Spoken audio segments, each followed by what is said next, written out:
যে একজন প্রার্থীকে ডিরেক্ট বলবে তুমি চেয়ারের টাকা কই পাও, তুমি স্টুডেন্ট, তুমি এই টাকা কই পাইছো, এই প্রশ্ন করার কি নির্বাচন কমিশনে ইখতিয়ার আছে কিনা?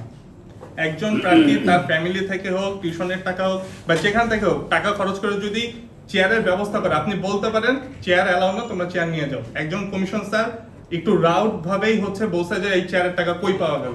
প্রথম প্রশ্ন, এটা একটু উত্তর দিবেন। সেকেন্ড কথা, আমি শুরুতে যখন ঢুকলাম শুনলাম যে জুলাইয়ের চেতনার কথা বলা হচ্ছে যে আমরা সবাই একসাথে কাজ করব। দেখেন, আমরা যখন প্রথম প্রজেকশন মিটিং করি 2টা মেয়েদের হলে করছি, সেই দিন আমরা টেস্টিভিটি থেকে খাবার দিয়েছিলাম। ওই সময় কিন্তু আমাদেরকে একবারও বলা হয়নি যে মেয়েদের হলে খাবার দেওয়া যাবে না, তোমরা 2টা হলে দিয়েছো, বাকি হলগুলো দিও না। আমরা কিন্তু ওই জায়গাতে স্টপ করতাম। আমাদের মেয়েদের 6টা হলের মধ্যে 5টা হলে আমরা খাবার দিতে পারলাম। একটা হলে এসে যখন আমরা বাধার সম্মুখীন হলাম, তাহলে ওই হলে মেয়েদের সাথে এটা ডিসক্রিমিনেশন হলো কিনা? বাকি 5টা হলে মেয়েরা সুবিধা পাইলো, একটা হলে এসে ওই মেয়েরা বাধাপ্রাপ্ত হলো, এটা বৈষম্যের শিকার কিনা? এটা একটু উত্তর দিবেন। থার্ড যে পয়েন্টটা কথা বলবো সেটা হচ্ছে, আপনাদের পক্ষ থেকে বারবার বলা হচ্ছে সবার যোগ্যতা সমান না বা সামর্থ্য সমান না।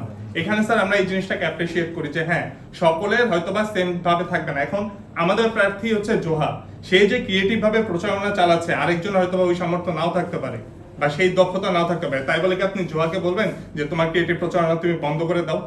এটাও তো স্যার আমরা তো বন্ধ করতে বলিনি তো। সামর্থ্যের বিষয়টা হচ্ছে স্যার সেম, যে আপনি যখন প্যানেলের সাথে স্বতন্ত্র তুলনা করবেন, এটা আসলে যায় না।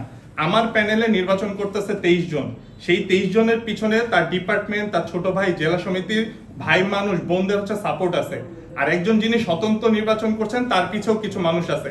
আমার 23 জনের পিছনে যদি 500 মানুষ কাজ করে, আর একজন স্বতন্ত্রের পিছনে যদি 20 জন বা 50 জন কাজ করে, সেই 50 জন এবং 500 জন মানুষের ইফোর্ট তো স্যার সমান না।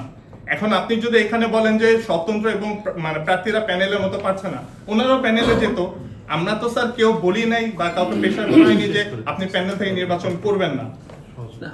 আমরা শোনো ঠিক আছে, তোমার